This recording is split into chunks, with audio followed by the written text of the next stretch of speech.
The heavy oak door to Giovanni Accardi's office swung open with such force that it rattled the framed photographs on the adjacent wall.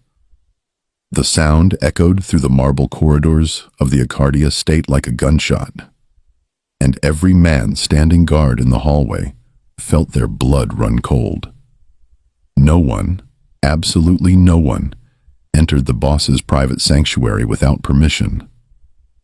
To do so was to invite death, or at the very least, a punishment that would make death seem merciful. But Lucia Moretti was not like everyone else. She strode into the office with her chin held high, her black heels clicking against the polished marble floor with the rhythm of a war drum. Her tailored charcoal suit hugged her frame perfectly, projecting an image of professionalism and power. A leather briefcase swung at her side, and her dark hair was pulled back into a sleek ponytail that emphasized the sharp angles of her face. Her brown eyes scanned the room with the precision of someone cataloging exits and potential threats, a habit she had developed during her years navigating hostile courtrooms. Giovanni Accardi sat behind an enormous mahogany desk that had once belonged to his grandfather. The desk was a monument to power, carved with intricate details that spoke of old-world craftsmanship and family legacy. Behind him, floor-to-ceiling windows overlooked the sprawling gardens of the estate, where cypress trees stood like silent sentinels. The afternoon sun cast long shadows across his face, highlighting the sharp line of his jaw and the cold calculation in his dark eyes. He was reviewing a ledger when the door burst open, his pen poised above a line of numbers that represented someone's life or death. At the sound of the intrusion, his hand stilled. His eyes lifted slowly, deliberately, with the kind of controlled rage that made grown men weep. Marco Bianchi, his second in command, stood frozen near the bookshelf, his hand instinctively moving toward the gun holstered beneath his jacket. Giovanni's voice, when it came, was barely above a whisper, but it carried the weight of a threat. "Stop walking into my office like you own it." The words hung in the air, like smoke from a discharged weapon. Most people would have turned and run. Some would have dropped to their knees and begged forgiveness. But Lucia Moretti simply set her briefcase down on the chair across from his desk and met his gaze with unflinching directness. "You hired me to fix your problems." "So, Mr. Accardi," she said, her voice calm and steady, as if she were addressing a judge rather than one of the most dangerous men in Naples. "I can't do that sitting in a waiting room, filling out visitor forms, and waiting for permission to do my job." The silence that followed was suffocating. Marco's eyes darted between his boss and this audacious woman who had just signed her own death warrant. He had seen Giovanni kill men for far less disrespect. Once, a soldier had interrupted a meeting to deliver urgent news, and Giovanni had put a bullet in his kneecap simply for not knocking. And yet, here stood this attorney, this outsider, challenging him as if they were equals.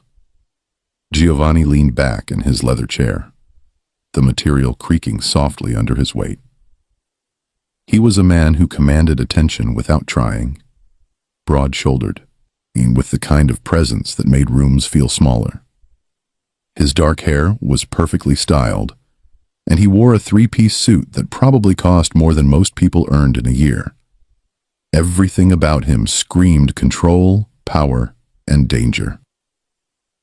"You've been working for this family for exactly..." He glanced at his watch, a platinum Patek Philippe that caught the light. 4 hours and 23 minutes. In that time, you've already managed to insult my head of security, reorganize my assistant's filing system without permission, and now you burst into my private office like you're storming a courthouse. Tell me, Miss Moretti, do you have a death wish? Or are you simply ignorant of how things work in my world?" Lucia didn't flinch. Instead, she opened her briefcase and pulled out a thick folder, which she placed on his desk with the same confidence she might exhibit presenting evidence to a jury. In the past 4 hours and 23 minutes, I've also identified 3 separate legal vulnerabilities in your current shipping contracts. Discovered that your accountant has been skimming approximately 40,000 euros per month through creative bookkeeping, and drafted a preliminary strategy for your territorial dispute with the De Luca family that doesn't involve anyone ending up in prison or a morgue. So no, Mr. Riccardi, I don't have a death wish. I'm simply doing what you're paying me to do. Marco made a sound that was somewhere between a cough and a strangled gasp. No one spoke to Giovanni like this. No one questioned his people, his methods, or his authority. The accountant she had just casually accused of theft was Giovanni's cousin, a man who had been with the family for 15 years. Giovanni's expression remained unreadable, but something flickered in his eyes. Surprise, perhaps, or the faintest hint of amusement. He opened the folder and began scanning the documents she had prepared. The silence stretched on as he read, his finger tracing lines of text, his jaw tightening at certain passages. When he finally looked up, his expression had shifted into something more complex than simple anger. My cousin Antonio has been stealing from me? His voice was dangerously soft. For approximately 18 months, based on the pattern of discrepancies, Lucia replied, pulling out a second document covered in highlighted numbers and handwritten notes. He's been quite clever about it, actually. Small amounts spread across multiple accounts, disguised as legitimate business expenses. Office supplies that were never purchased, maintenance fees for properties that don't exist, consultant fees for consultants who aren't real. It's a classic embezzlement scheme, and it might have gone unnoticed for years if I hadn't cross-referenced your expense reports with actual vendor invoices. Giovanni's hand curled into a fist on the desk. Family betrayal was the worst kind of betrayal, the kind that required blood to resolve. But before he could speak, Lucia continued, her tone shifting to something almost sympathetic. However, I should note that Antonio's daughter is undergoing experimental cancer treatment in Switzerland. The costs aren't covered by any insurance, and based on my preliminary research, the timeline of the theft coincides with her diagnosis. I'm not excusing what he did. Theft is theft, but context matters when you're deciding how to handle the situation. This information seemed to hit Giovanni like a physical blow. He sat back in his chair, his anger transforming into something more complicated. Marco shifted uncomfortably, clearly unsure whether he should leave, stay, or shoot this woman who kept revealing family secrets with the casual efficiency of someone reading a grocery list. How did you find all of this in 4 hours? Giovanni asked, his voice carrying a note of genuine curiosity now. Lucia allowed herself a small, professional smile. I'm very good at my job, Mr. Riccardi. You didn't hire me because I'm polite and know my place. You hired me because your previous attorney lost you a 30 million euro shipping deal by missing a single clause in a contract. You hired me because the Rossi family's lawyer made you look like an amateur during last month's negotiation. You hired me because you needed someone who could navigate both the legal world and your world with equal competence. So please, stop acting surprised when I demonstrate exactly why I'm worth every euro you're paying me. For a long moment, Giovanni simply stared at her. Then, unexpectedly, the corner of his mouth twitched. It wasn't quite a smile, but it was close. You have courage, Miss Moretti. Foolish courage, perhaps, but courage nonetheless. There's a difference between courage and stupidity, Mr. Riccardi, Lucia replied, beginning to pack away her documents. Courage is understanding the risk and proceeding anyway because the goal is worth it. Stupidity is ignoring the risk entirely. I know exactly who you are and what you're capable of. I also know that you need me more than I need you, which gives me a certain degree of negotiating power in this relationship." Marco actually laughed at that, a sharp bark of sound that he immediately tried to suppress. Giovanni shot him a look that could have melted steel, and Marco suddenly became very interested in examining the books on the shelf behind him. "You think you have power here?" Giovanni asked, his voice taking on a dangerous edge again. "You think because you can read contracts and spot an embezzler that you're valuable enough to speak to me this way?" Lucia snapped her briefcase shut and met his gaze without hesitation. "I think that in the next 72 hours, you have a meeting with the De Luca family to negotiate territorial boundaries. I think that if that meeting goes poorly, you'll end up in a war that will cost you money, men, and possibly your freedom when law enforcement inevitably gets involved. I think your previous strategy was to go in with threats and muscle, which is exactly what Tommaso De Luca expects and exactly what will play into his hands. And I think that, without me, you're going to make a mistake that will haunt this family for years. So yes, Mr. Accardi, I believe I have some power here. Not because I'm brave or foolish, but because I'm necessary." The temperature in the room seemed to drop several degrees. Giovanni stood slowly, unfolding his full height, which was considerable. He walked around the desk with the predatory grace of a wolf circling prey, his hands clasped behind his back. When he reached Lucia, he stopped close enough that she had to tilt her head back to maintain eye contact. This close, she could smell his cologne, something expensive and woody, probably custom-made. "Let me make something very clear, Miss Moretti," he said softly, his words measured and precise. "In my world, people who believe they're indispensable often find themselves very quickly dispensed with. I appreciate competence, but I will not tolerate insubordination. You work for me. You answer to me. And you will show me the respect that my position demands, or you will find yourself unemployed and possibly in danger from people who don't appreciate loose lips discussing family business." Lucia held his gaze, too refusing to be intimidated, despite the very real threat in his words. "I understand completely, Mr. Accardi, and let me make something equally clear to you. I didn't take this job because I was desperate, or because I didn't understand the risks. I took it because I'm the best at what I do, and I don't work for people who treat me like a servant. You want respect? Then respect the expertise you're paying for. You want obedience?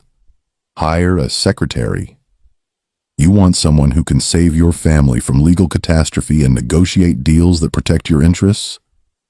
Then accept that I'm going to tell you the truth, even when it's uncomfortable, and I'm going to do my job the way I know how to do it. If you can't handle that, then fire me now and we'll part ways with no hard feelings." The standoff lasted for what felt like an eternity. Now Marco had given up any pretense of not watching and was staring openly at the scene unfolding before him, convinced he was about to witness a murder. No one spoke to Giovanni Accardi this way. No one issued ultimatums to the Wolf of Naples. But then Giovanni did something that shocked everyone in the room, including himself. He laughed. It started as a low chuckle, deep in his chest, and then grew into genuine laughter that transformed his entire face. The cold, calculating mask slipped away, revealing something more human underneath. Someone who was genuinely amused, perhaps even delighted by this woman's audacity. "You're either the bravest person I've ever met or the most foolish," he said, shaking his head. "I haven't decided which yet." "Can't I be both?" Lucia replied, and despite herself, she felt the corner of her own mouth twitch into a smile. Giovanni returned to his desk and sat down, gesturing for Lucia to take the seat across from him. "Show me your strategy for the De Luca meeting."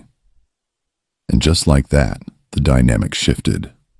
For the next 2 hours, they worked together, going through Lucia's analysis of the situation. She had researched every known detail about Tommaso De Luca, his business interests, his weaknesses, his recent legal troubles.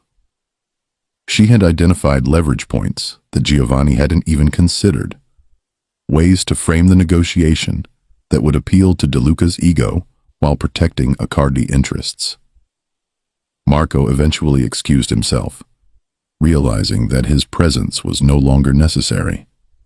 As he left, he caught Giovanni's eye and saw something there he had never seen before. Respect.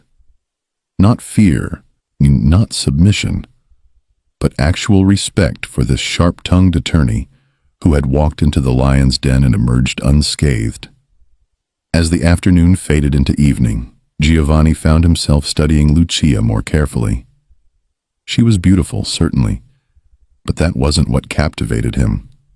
It was her mind, the way she could dissect complex legal documents and translate them into actionable strategy. It was her fearlessness, the way she treated him like a client rather than a monster. In a world where everyone either feared him or wanted something from him, Lucia Moretti seemed refreshingly indifferent to his power. "Why did you really take this job?" he asked suddenly, interrupting her explanation of a particularly complex contract clause. "You could work anywhere. Corporate law, politics, international business. Why risk your life working for a crime family?" Lucia paused, considering her answer carefully. "Because the law isn't really about justice, Mr. Accardi. It's about power, and who knows how to use it. In a courtroom, I could spend my entire career defending corporations who poison rivers or politicians who steal from their constituents. Here, at least I know exactly what I'm dealing with. You don't pretend to be something you're not. There's a certain honesty in that, even if the work itself exists in moral gray areas." "That's a very pragmatic view of the world," Giovanni observed. "I'm a very pragmatic person," Lucia replied. "My father left when I was 7, leaving my mother with 3 children and no money. She worked herself to death, literally, to put me through school. I learned early that idealism doesn't pay bills or put food on the table. Competence does, results do. So I became very good at getting results." Something in her story resonated with Giovanni, in a way he hadn't expected. He too had learned young that the world was harsh and unforgiving, that power was the only protection against chaos. When his father was murdered, he had been just 19 years old, thrust into leadership of a criminal empire, with enemies circling like sharks sensing blood. "My father used to say that respect and fear are 2 sides of the same coin," Giovanni said quietly. "He ruled through fear, and it got him killed. I've tried to be smarter, more strategic, but sometimes I wonder if I'm just delaying the inevitable." It was perhaps the most honest thing Giovanni had said to anyone outside his inner circle in years, and he immediately regretted the vulnerability. But Lucia didn't pounce on the weakness or mock the sentiment. Instead, she simply nodded. "Fear is a tool, but it's a limited one," she said. "Eventually, the people you terrorize either become numb to it or desperate enough to fight back. Respect, on the other hand, real respect, based on competence and fairness, that's more sustainable. It's also harder to earn." They talked well into the evening, long past the point where business was being conducted. They discussed philosophy, strategy, the nature of power, and justice. Giovanni found himself fascinated by the way Lucia's mind worked, by her ability to see through pretense and get to the heart of any issue. She challenged his assumptions, questioned his methods, and made him think in ways he hadn't in years. When Lucia finally stood to leave, gathering her briefcase and smoothing her suit jacket, Giovanni realized he didn't want her to go. "Miss Moretti," he said as she reached the door, "I apologize for my earlier threats. You were right. I hired you for your expertise, and I should respect that. From now on, consider yourself a trusted advisor, not just an employee." Lucia turned back, and for the first time since she had walked into his office, she gave him a genuine smile. Not the professional mask she wore like armor, but something real and warm. "Thank you, Mr. Accardi. And for what it's worth, I think your father was wrong. Respect and fear aren't two sides of the same coin. They're completely different currencies, and only one of them has a lasting value." After she left, Giovanni sat alone in his office, staring at the closed door. Marco returned a few minutes later, carrying a bottle of whiskey and 2 glasses. "She's trouble, boss," Marco said, pouring them both a drink. "The kind of trouble that gets people killed." Giovanni accepted the glass and took a slow sip, savoring the burn of expensive scotch. "Yes," he agreed, "but perhaps that's exactly what this family needs." The meeting with the De Luca family was scheduled for Friday. Giovanni had 3 days to prepare. 3 days to decide whether to trust this brilliant, infuriating woman who had burst into his life with all the subtlety of a hurricane. He had built his empire on instinct and calculation, on knowing when to strike and when to hold back. And every instinct he possessed was telling him that Lucia Moretti was going to change everything. The negotiation with the De Luca family went exactly as Lucia had predicted. Tommaso De Luca arrived at the neutral location, a private room in an upscale restaurant owned by a mutual associate, expecting the usual posturing and threats. Instead, he found Giovanni Accardi, accompanied by a woman, in an impeccably tailored navy suit, who proceeded to dismantle his position with surgical precision. Lucia had prepared a presentation that outlined in excruciating detail the legal and financial consequences of the territorial dispute continuing. She showed De Luca evidence of law enforcement interest in both families, complete with surveillance reports and wiretap applications that were currently sitting on a judge's desk awaiting approval. She presented alternative solutions that would allow both families to profit without drawing unwanted attention. And she did it all with the kind of calm, professional demeanor that made it impossible to dismiss her as simply Giovanni's latest ornament.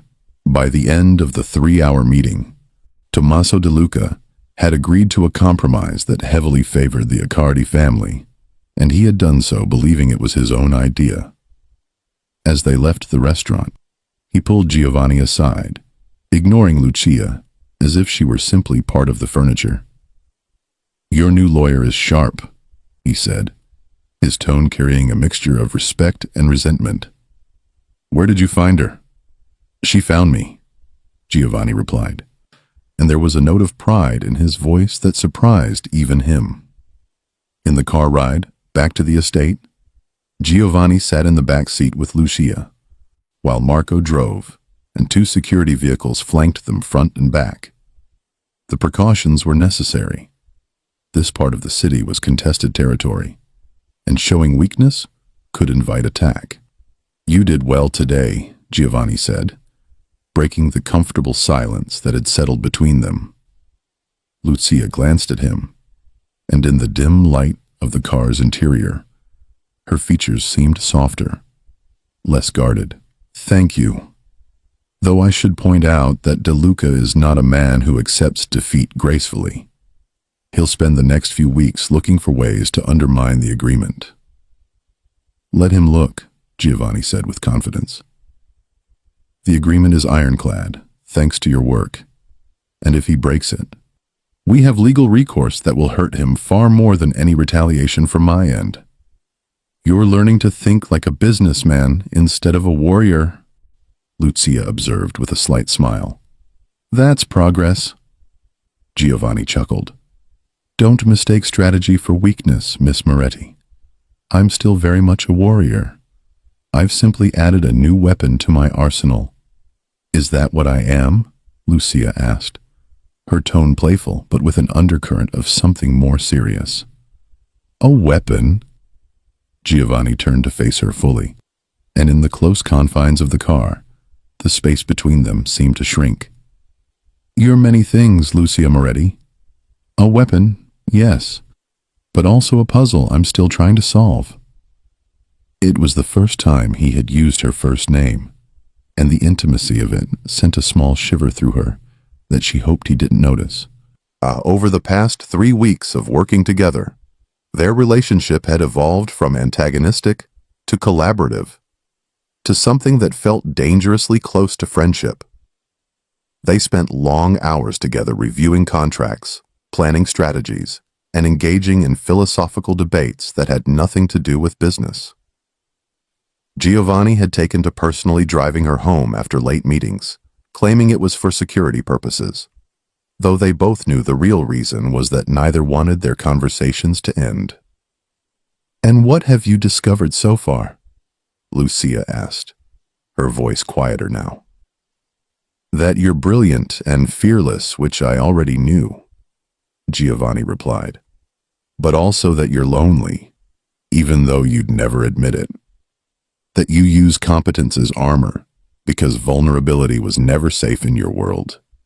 That you're drawn to danger, despite your logical mind telling you to stay away, and that you feel the same pull toward me that I feel toward you, even though we both know it's a complication neither of us can afford. The words hung in the air between them, charged with an electricity that made it hard to breathe. Lucia's logical mind screamed at her to deny it, to laugh it off, to restore the professional distance that had been slowly eroding. But she had never been good at lying, especially to herself. This is a mistake, she whispered, but she didn't pull away when Giovanni reached across the seat and took her hand. Probably, he agreed, his thumb tracing slow circles on her palm. But I've built an empire on calculated risks, and you, Lucia, feel like a risk worth taking. Marco cleared his throat from the front seat, seemed a not-so-subtle reminder that they had an audience and that they were approaching the estate. Giovanni released Lucia's hand, but the moment between them lingered, changing the fundamental nature of their relationship, in ways neither could fully anticipate. Over the following weeks, their connection deepened in ways both thrilling and terrifying. Giovanni began sharing details of his life that he had never told anyone. The nightmares that still haunted him about finding his father's body, the crushing weight of responsibility he carried, the constant calculation of whether every decision might be his last. Lucia, in turn, opened up about her own demons, the guilt she felt about escaping poverty, while her siblings still struggled, the imposter syndrome that plagued her, despite her obvious competence, and with the fear that one day she would wake up and realize she had become the very thing she once despised. Their dinners together became a regular occurrence, sometimes at fine restaurants, other times in the privacy of Giovanni's estate, where they could speak freely without worrying about surveillance or betrayal. They debated everything from politics to philosophy, discovered a shared love of classic literature, and found that they could make each other laugh in ways that felt like a small rebellion against the darkness of their respective worlds. But with growing intimacy came growing danger. Tommaso De Luca, true to Lucia's prediction, had been watching and waiting for an opportunity to strike back at the Accardi family. His network of informants had noted the unusual amount of time Giovanni spent with his new attorney, the way he looked at her, the unprecedented access she had to family business. And in that observation, De Luca saw an opportunity. The attempt came on a rainy Tuesday evening. Lucia was leaving the courthouse after handling a minor legal matter for one of Giovanni's legitimate businesses, when a black van pulled up beside her. Two men emerged, their intentions clear. They would have succeeded in dragging her into the vehicle, if not for Elena Romano, Giovanni's most trusted enforcer and the head of his personal security detail. Elena had been shadowing Lucia for weeks, a precaution Giovanni had implemented without telling her. The former Special Forces soldier moved with lethal efficiency, disabling one attacker with a strike to the throat and breaking the other's wrist before he could draw his weapon. Now additional security appeared within seconds, and the would-be kidnappers fled, leaving behind only a monogrammed handkerchief that bore the De Luca family crest, a deliberate message. When Giovanni received the news, his reaction was volcanic. Lucia had never seen him truly angry before, had never witnessed the full force of the rage that he typically kept locked behind layers of control. He wanted immediate retaliation, wanted to send a message written in blood that attacking what was his would not be tolerated. But Lucia, shaken but unharmed, grabbed his arm as he reached for his phone to summon his soldiers. "Don't," she said firmly. "This is exactly what he wants. For you to overreact, to start a war, to give law enforcement the excuse they need to come after you with everything they have." "He tried to take you," Giovanni said, his voice shaking with fury. "He put his hands on what's mine. That cannot go unanswered." "I'm not a possession, Giovanni," Lucia replied, her own anger rising to match his. "And you don't get to start a war over me without my input. If you care about me at all, you'll listen to what I'm saying. There are better ways to handle this." "What would you have me do?" Giovanni demanded. "Send him a strongly worded letter? File a lawsuit?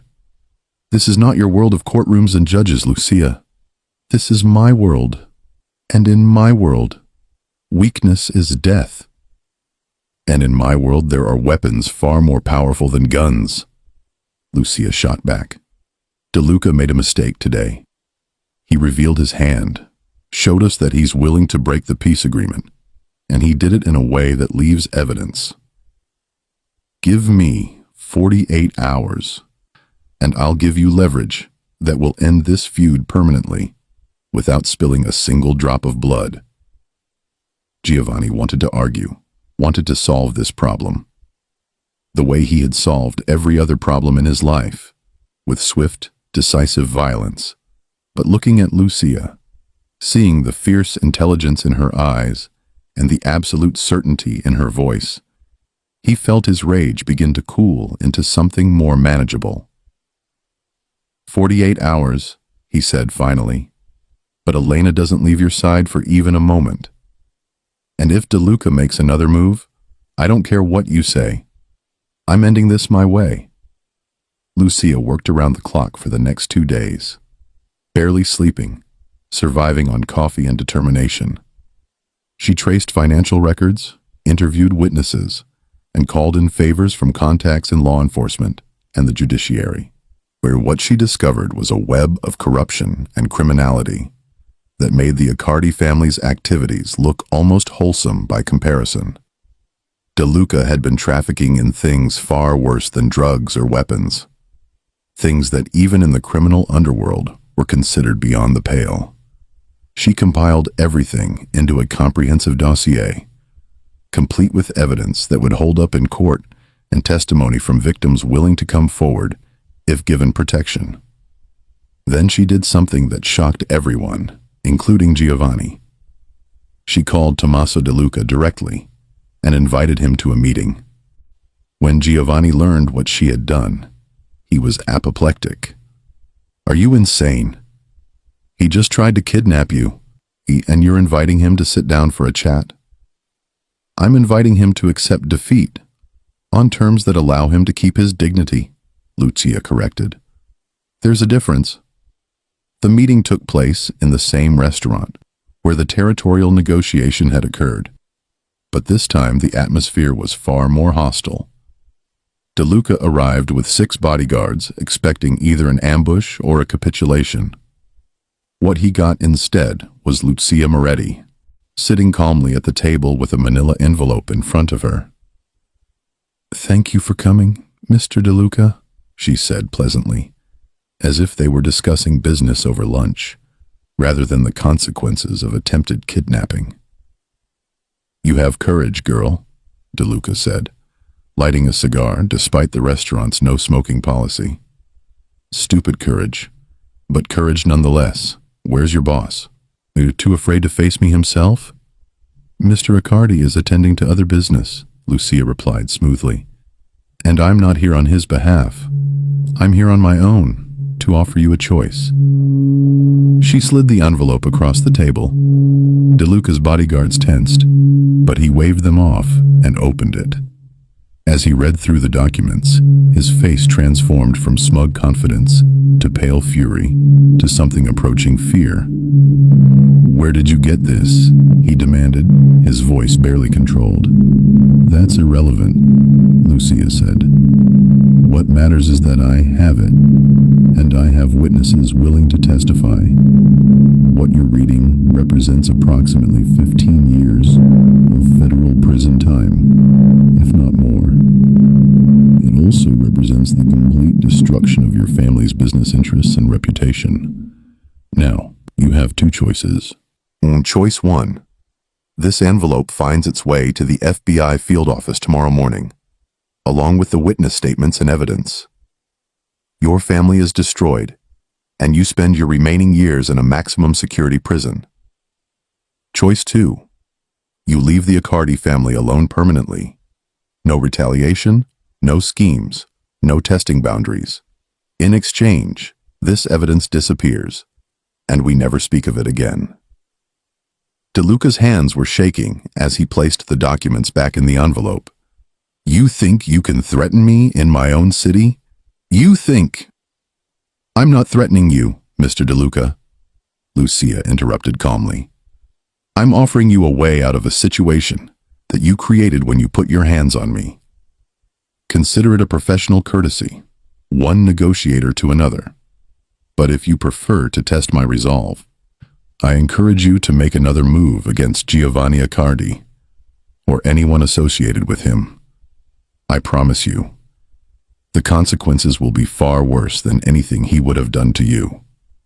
The silence that followed was broken only by the ambient noise of the restaurant's other patrons, blissfully unaware of the life-or-death negotiation happening in the private room. Finally, DeLuca stood, his pride visibly wounded, but his survival instinct intact. "You've made a powerful enemy today, Miss Moretti."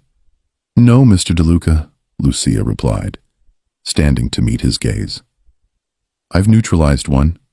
There's a difference." After he left, Lucia remained at the table, her hands finally beginning to shake as the adrenaline wore off. She had gambled everything on the belief that DeLuca valued his freedom more than his pride, and it had worked. But the victory felt hollow, tainted by the realization of how easily things could have gone wrong. Giovanni arrived at the restaurant 20 minutes later, having been updated by Elena on how the meeting had concluded. He found Lucia still sitting at the table, staring at nothing in particular. "You could have been killed," he said, sliding into the seat across from her. "But I wasn't," Lucia replied. "And now it's over. No war, no casualties, no federal investigation that would have inevitably caught both families in its net." "You're brilliant and terrifying," Giovanni said, shaking his head in amazement. "And I think I'm falling in love with you." The confession hung between them, raw and unexpected. Lucia looked up, meeting his eyes, and saw the truth of it, written plainly on his face. It would have been easy to dismiss it, or to chalk it up to adrenaline or gratitude. But she recognized the feeling because she had been fighting the same battle within herself for weeks. "This can't work," she said, but there was no conviction in her voice. "Your world and mine, they're too different. You're a criminal, Giovanni. I'm supposed to uphold the law, and yet here you are, negotiating with other criminals. using evidence you obtained through means that would never hold up. In a legitimate court, protecting a man who has done terrible things. Giovanni replied gently. You've already crossed so many lines, Lucia. What's one more? He was right, and they both knew it.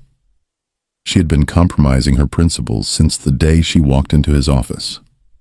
Each negotiation, each strategy, each moment she chose to look the away from the darker aspects of the Accardi family business had been a small betrayal of the person she thought she was. But perhaps that person had been a fiction all along. Perhaps she had always been someone who valued results over process, pragmatism over idealism, survival over principle. And perhaps the only person she had been fooling was herself. If we do this, she said slowly, if we take this step, everything changes. I won't just be your attorney anymore. I'll be complicit in ways that I can never undo. My reputation, my career, my entire identity. It all becomes tied to you. I know, Giovanni said, reaching across the table to take her hand. And I would understand if you chose to walk away. I would give you a generous severance, ensure your safety, and never contact you again. But I can't pretend anymore that this is just professional interest. I can't keep lying to myself about what I feel when I'm with you. Lucia stood, and for a moment Giovanni thought she was going to leave, going to choose the safe path that would preserve her sense of self. But instead, she walked around the table and kissed him, pouring weeks of pent-up longing and fear and desire into that single act of surrender. When they finally pulled apart, both breathing hard, Giovanni cupped her face in his hands. I can't promise you safety, he said honestly. I can't promise you a normal life or that people won't judge you for being with me. But I can promise you that I will spend every day trying to be worthy of this gift you're giving me. Then that's enough, Lucia whispered, and kissed him again.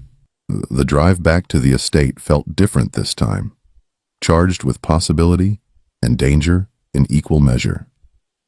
They knew they were stepping into territory that was fraught with complications, that their relationship would be scrutinized and questioned by both the criminal world and the legitimate one. But in that moment, none of it seemed to matter as much as the simple truth that they had found something rare and precious in the midst of chaos. When they arrived at Giovanni's private residence, a separate building on the estate grounds that served as his personal sanctuary, they talked through the night about what came next. Giovanni spoke of his fears, of the enemies who would see Lucia as a weakness to exploit, of the constant danger that was now her reality. Lucia countered with practical solutions, ways to increase security, or strategies for managing their public relationship versus their private one. I should make you my wife, Giovanni said suddenly, the words emerging before he had fully thought them through. Lucia looked at him in surprise. That's a hell of a proposal, Accardi. I'm serious, Giovanni said, and Lucia could see that he was. In our world, a wife is sacred, protected by traditions older than any of us. If I marry you, you become untouchable. No rival family would dare harm you without declaring war on the Accardi name itself. It's not romantic, but it's practical, and I know you value pragmatism. You want to marry me for protection? Lucia asked, unable to keep the hurt from her voice. No, Giovanni said quickly, taking both her hands in his. I want to marry you because I can't imagine my life without you in it. The protection is just a bonus. But I'm not foolish enough to make this proposal in the heat of the moment. Think about it, Lucia. Take all the time you need. When you're ready, if you're ever ready, I'll ask you properly. But the seed had been planted, and over the following weeks, it grew into something undeniable. Their relationship deepened, becoming public knowledge within the family and eventually beyond it. Giovanni's soldiers learned to respect Lucia, not just as the boss's woman, but as a power in her own right. She continued to advise on legal matters, but her role expanded to include strategy, mediation, and occasionally, the kind of ruthless decision-making that Giovanni's position demanded. The proposal, when it finally came, it was nothing like Lucia had imagined back in her old life when she still believed in fairy tales and happy endings. It happened in the family's private chapel, a small stone building on the estate grounds, where generations of Accardis had been baptized, married, and mourned. Giovanni had asked her to meet him there one evening, offering no explanation. When she arrived, she found the chapel lit by candles, their flickering light casting dancing shadows on the ancient stone walls. Giovanni stood at the altar, and for a moment Lucia was struck by how young he looked, stripped of the armor of power and command that he usually wore. "Lucia Moretti," he began, his voice echoing in the small space. "I'm not going to tell you that loving me will be easy or safe or anything like what you probably dreamed of when you were a girl. I can't promise you a peaceful life or that you won't sometimes hate me for the choices I have to make, but I can promise you this: I will never lie to you, never betray you, and never stop fighting to build a world where you and I can exist together. Marry me. Not because it's practical, not because it offers protection, but because I love you. And I want to spend whatever time I have left in this brutal world standing beside you." It was honest and unadorned, lacking any pretense or manipulation. And perhaps that was why Lucia felt tears streaming down her face as she nodded, unable to speak past the emotion clogging her throat. "Yes," she finally managed. "Yes, I'll marry you." Giovanni crossed the space between them and pulled her into his arms. And in that moment, surrounded by the weight of history and tradition, they both understood the magnitude of what they were committing to. This wasn't a romance novel or a fairy tale. It was a partnership forged in the fires of necessity and tempered by genuine love, and it would demand everything they had to give. The wedding planning began immediately, and Lucia quickly learned that marrying into a Mafia family was less about white dresses and flower arrangements, and more about politics, alliances, and sending the right message to friend and foe alike. Every detail was scrutinized, every guest list debated, every aspect of the ceremony analyzed for its symbolic meaning. But through it all, Lucia never lost sight of what mattered. She was choosing this, choosing Giovanni, choosing a life that would challenge everything she thought she knew about herself. And if that made her complicit in a world of shadows and violence, then so be it. She had learned long ago that the difference between right and wrong was far more complicated than the law book suggested. The night before the wedding, Giovanni found Lucia standing alone in the garden, staring up at the stars. "Having second thoughts?" he asked, coming to stand beside her. "Third and fourth thoughts too," Lucia admitted. "But not about you. Never about you. I'm just wondering what my mother would think if she could see me now." "She'd probably think you were insane," Giovanni said, with brutal honesty. Lucia laughed, the sound breaking the tension. "Probably, but she'd also understand, I think. She spent her whole life doing whatever it took to survive, to give her children a better future.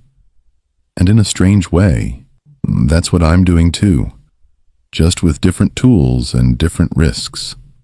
"You're remarkable, Lucia Moretti," Giovanni said, wrapping his arms around her from behind. "And tomorrow, you'll be Lucia Accardi. Are you ready for that?" "No," Lucia said honestly, "but I'm doing it anyway."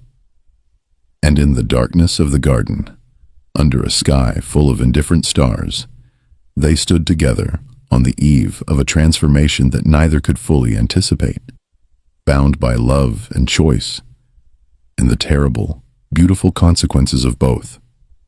The Cathedral of San Lorenzo was a monument to power and faith, its soaring Gothic arches and stained glass windows, a testament to centuries of wealth and influence.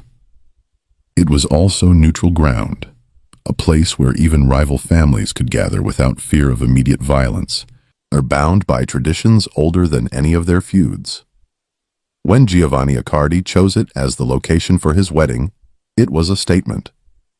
This was not a private affair, but a coronation of sorts, the official introduction of Lucia Moretti as his queen. The guest list read like a catalog of organized crime in southern Italy.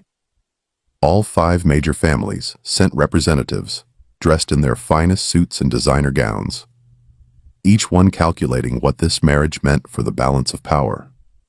Legitimate businessmen, who owed their fortunes to Accardi connections, mingled with politicians who had learned long ago that survival in Naples meant understanding which strings not to pull. Even a few members of law enforcement attended, their presence a tacit acknowledgement of the complicated relationships that define the city. Lucia stood in a private room adjacent to the cathedral's main chapel, staring at herself in a full-length mirror. The wedding gown was a masterpiece of Italian craftsmanship.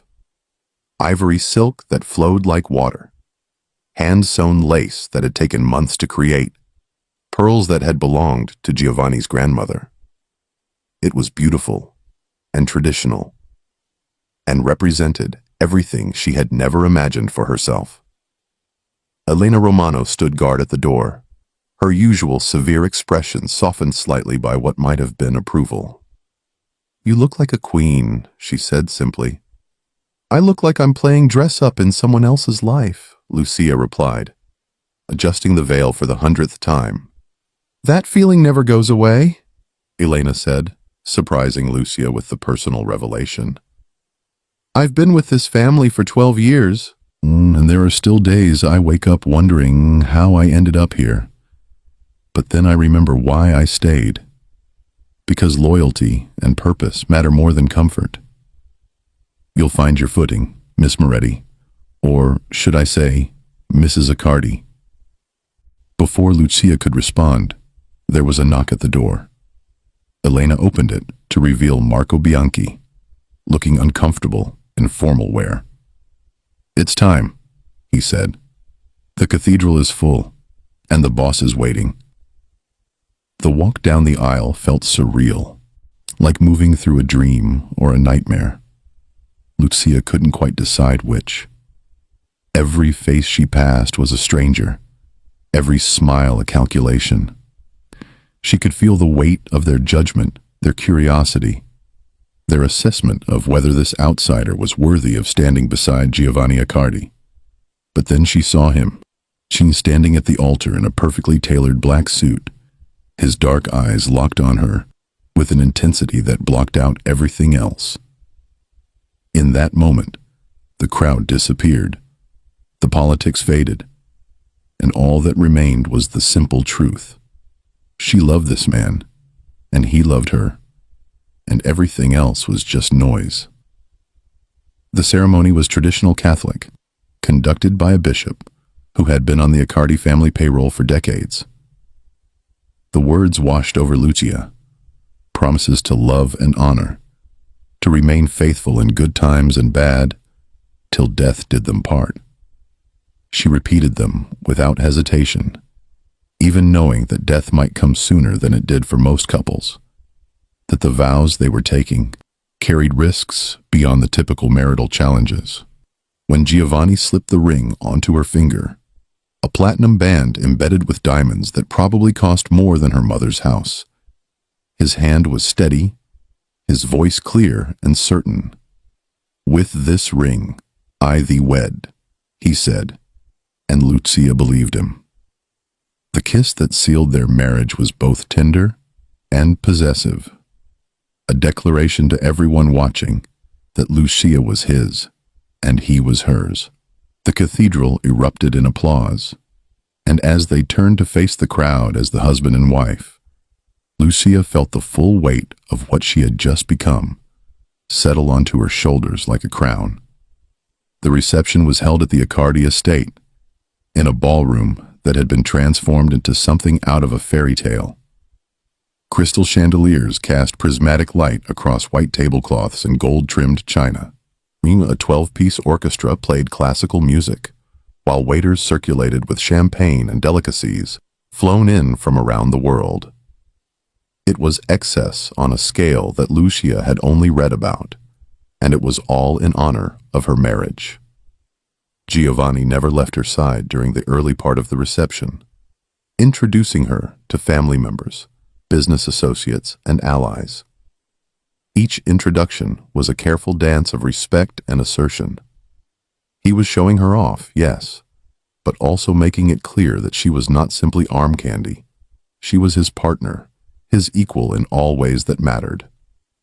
"Lucia, this is my uncle Salvatore," Giovanni said, gesturing to an elderly man with sharp eyes and a calculating smile. "He manages our interests in Sicily." "Mrs. Accardi," Salvatore said, taking her hand and kissing it in the old-fashioned way. "I must admit, when Giovanni told me he was marrying his attorney, I thought he had lost his mind. But after hearing how you handled the De Luca situation, I understand. Beauty and brains, a dangerous combination. Only dangerous to those who underestimate it," Lucia replied smoothly. And Salvatore laughed, genuinely delighted. The evening progressed with toasts and dancing, with carefully orchestrated moments designed to project unity and strength. But underneath the celebration, Lucia could feel the undercurrents of tension, the whispered conversations that stopped when she drew near, the assessing glances from people who were trying to determine how this marriage shifted, the power dynamics they had spent years navigating. The moment that changed everything came during the dinner service. Tommaso De Luca arrived, uninvited and unannounced, walking into the ballroom with the kind of arrogance that could only come from a man who believed himself untouchable. A ripple of shock and anticipation moved through the crowd. This was a direct violation of etiquette, a deliberate provocation that demanded response. Giovanni's hand tightened on Lucia's, and she could feel the fury radiating from him in waves. Every instinct was telling him to react with violence, to have De Luca removed forcibly or worse.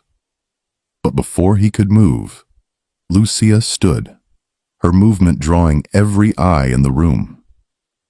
She walked toward De Luca with her head held high, her ivory gown trailing behind her like a coronation robe. The orchestra had fallen silent, and the only sound was her heels against the marble floor. When she reached him, she smiled, a polite, social smile that didn't reach her eyes. "Mr. De Luca," she said, her voice carrying in the sudden silence. "How unexpected. I wasn't aware you were on our guest list." "I came to offer my congratulations," De Luca replied, his voice dripping with false sincerity. "And to see for myself, the woman who has so thoroughly captured Giovanni Accardi's attention. Tell me, Mrs. Accardi, do you understand the price of wearing that crown?" It was a deliberate attempt to intimidate her, to make her seem weak or foolish in front of everyone who mattered.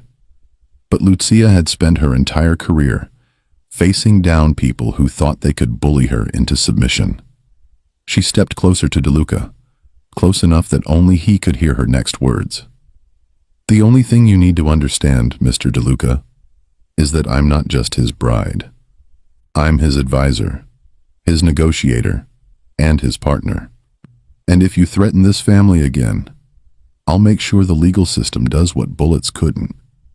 Destroy you so completely that your family name becomes synonymous with failure and shame. Now, you have two choices. You can leave now, with your dignity intact, or you can force me to make good on that promise. Which will it be? DeLuca's face went pale, and for a moment Lucia thought he might actually try something violent. But he was too smart for that, too aware that any move against her in this room, surrounded by witnesses and family, would be his death sentence. "You've made your point, Mrs. Accardi," he said finally, his voice tight with barely controlled rage. Then, louder, for the benefit of the watching crowd. "My congratulations to you both. May your marriage be long and prosperous." He turned and left, his exit somehow managing to look like a strategic retreat rather than a rout. As the door closed behind him, the ballroom erupted in conversation, the tension breaking like a dam. Lucia returned to Giovanni's side, her legs shaking slightly from the adrenaline, but her expression calm. "That was either the bravest or most foolish thing I've ever seen," Giovanni said, pulling her close. "Can't I be both?" Lucia replied, echoing the words she had said to him on their first day together. And despite the drama, Giovanni laughed. The rest of the reception passed in a blur of celebration, tinged with the knowledge that Lucia had just publicly demonstrated her place in the family hierarchy.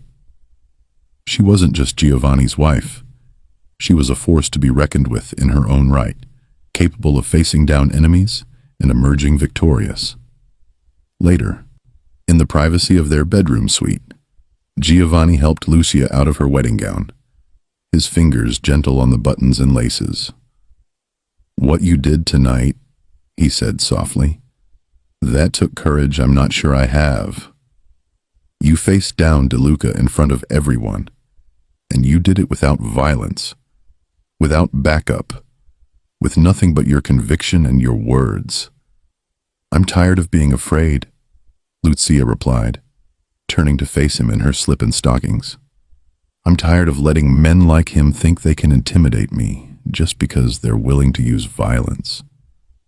So I decided to stop being afraid and start being formidable instead." Giovanni cupped her face in his hands, his expression intense. "You are formidable, Lucia Accardi. You're the strongest person I know, and I am humbled every day that you chose to stand beside me." They made love that night with a tenderness and passion that felt like its own kind of vow, a private promise that existed beneath and beyond the public ceremony.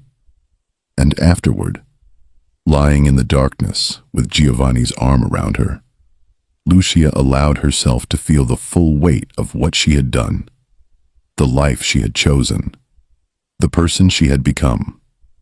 The weeks following the wedding were a period of adjustment. Lucia moved permanently into Giovanni's residence, bringing with her the few possessions that mattered from her old life. She continued her work as the family's legal advisor, but now she also took on additional responsibilities, attending family meetings, weighing in on strategic decisions, and gradually becoming recognized as Giovanni's second-in-command in all but name. But Tommaso De Luca was not a man who accepted humiliation gracefully. True to Lucia's warnings, he began planning his retaliation, looking for weaknesses in the Accardi defenses. What he found was a vulnerability that even Lucia hadn't anticipated, a federal investigation that had been quietly building for months, targeting the family's financial operations. The trap was sprung on a Tuesday morning when FBI agents executed search warrants on 3 Accardi properties simultaneously, seizing financial records and computer systems.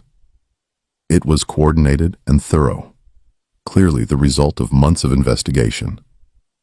And at the center of it all was evidence that had been fabricated by De Luca's people and fed to a corrupt prosecutor. Giovanni's initial response was predictably volcanic. He wanted to strike back immediately, to eliminate De Luca and anyone associated with him. But Lucia, recognizing the sophistication of the trap, urged a different approach. "This is what he wants," she said. grabbing Giovanni's arm as he reached for his phone. "He wants you angry and reckless, wants you to do something that gives them justification to arrest you on more serious charges. We have to be smarter than this." "They're trying to destroy us," Giovanni said, his voice shaking with fury. "They're using the law as a weapon, and you want me to just accept it?" "No," Lucia replied firmly. "I want you to let me fight this battle the way I know how to fight it. You trusted me with the De Luca territorial dispute, trusted me to protect myself when he tried to kidnap me. You trust me now to protect this family the only way that will actually work." It took every ounce of Giovanni's self-control to step back and let Lucia take the lead. But over the past months, he had learned that her instincts were usually better than his when it came to legal matters. So he gave her the authority she needed and waited, every day a test of faith and patience. Lucia worked with a focus and intensity that bordered on obsessive. She assembled a team of the best defense attorneys money could buy, private investigators who could trace the fabricated evidence back to its source, and forensic accountants who could demonstrate the legitimate nature of the Accardi family's business operations. She gave depositions, negotiated with prosecutors, and personally appeared at every court hearing, presenting a picture of a family that was being unfairly targeted. But her masterstroke came when she traced the fabricated evidence directly back to a corrupt FBI agent who had been on De Luca's payroll for years.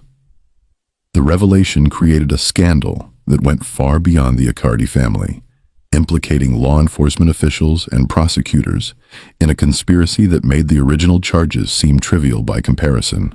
The case against the Accardi family collapsed within weeks. The charges dropped with prejudice and an official apology from the Justice Department. But more importantly, the scandal destroyed De Luca's credibility and relationships with law enforcement, leaving him isolated and vulnerable. The day the charges were officially dismissed, Lucia walked out of the federal courthouse with Giovanni beside her, facing a wall of cameras and reporters. She had prepared a statement, but in the moment, she decided to speak from the heart instead. "Today, justice prevailed," she said, her voice clear and strong. "My husband and his family were targeted by corrupt officials working in concert with a rival who was willing to destroy innocent lives to settle a personal grudge. We've proven our innocence, exposed the real criminals, and demonstrated that the rule of law still means something in this country. To those who thought they could use the legal system as a weapon against the Accardi family, let this serve as a lesson. We will always fight back, and we will always win." It was a bold statement, bordering on arrogant, but it was also true. The Accardi family had emerged from the scandal stronger than before, while Tommaso De Luca found himself under federal indictment on charges of bribery, corruption, and conspiracy. Within a month, he was arrested, his family's business operations seized, and his empire dismantled piece by piece. The threat that had defined the first months of Lucia's marriage was finally eliminated, not through violence, but through the very system that De Luca had tried to weaponize against them.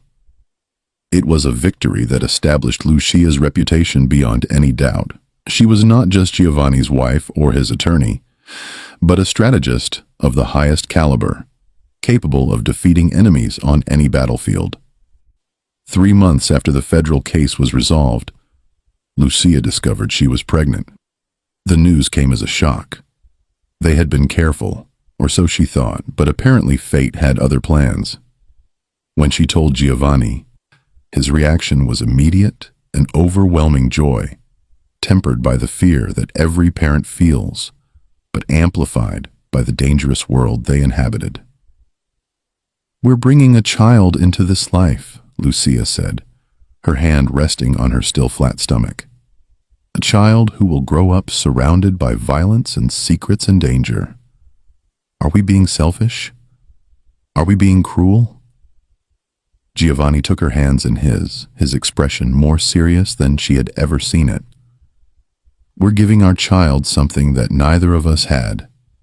A family that will fight for them, protect them, and love them unconditionally. Will it be dangerous? Yes. Will there be challenges? Absolutely.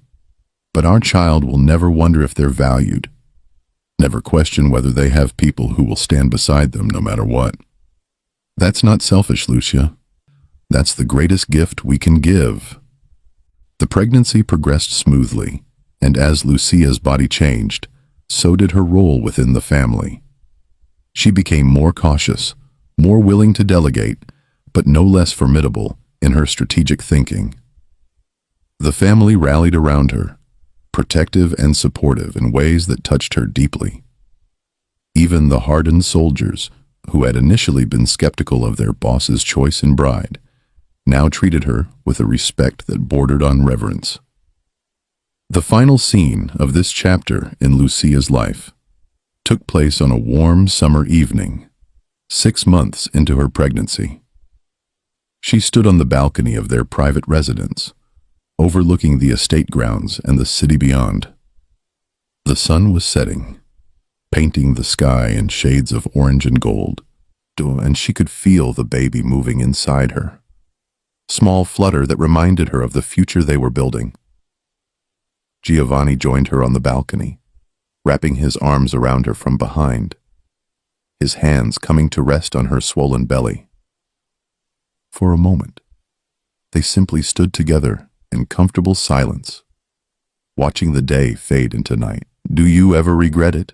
Giovanni asked quietly, his voice carrying a vulnerability he rarely showed. "Giving up your old life for this one? Becoming part of my world?" Lucia turned in his arms to face him, her hand reaching up to cup his cheek. The question deserved an honest answer, not platitudes or empty reassurances.